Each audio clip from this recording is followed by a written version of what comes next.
لا يعني عايزه اقول لك على حاجه بجد.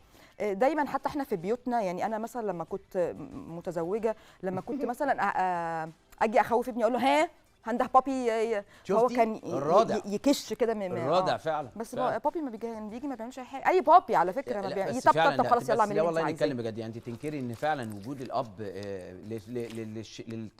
للمراهق في سن معين مهم جدا؟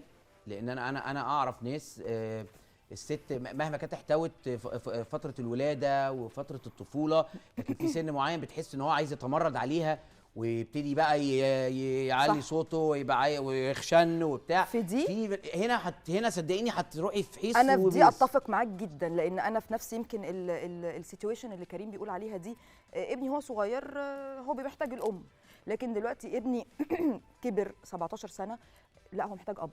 وفعلا حق ربنا بصراحه يعني الاب حتى لو احنا اتنين منفصلين، يعني عايزين برضو دي نبقى نعملها في حلقه من الحلقات، ان مش معنى ان احنا اتنين منفصلين ان احنا خلاص نبقى اعداء. ليه؟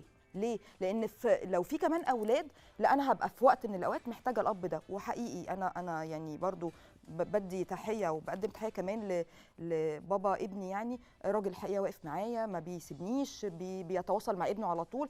فخلينا نقول ان الراجل لا، زي ما الست مهمه الراجل كمان مهم.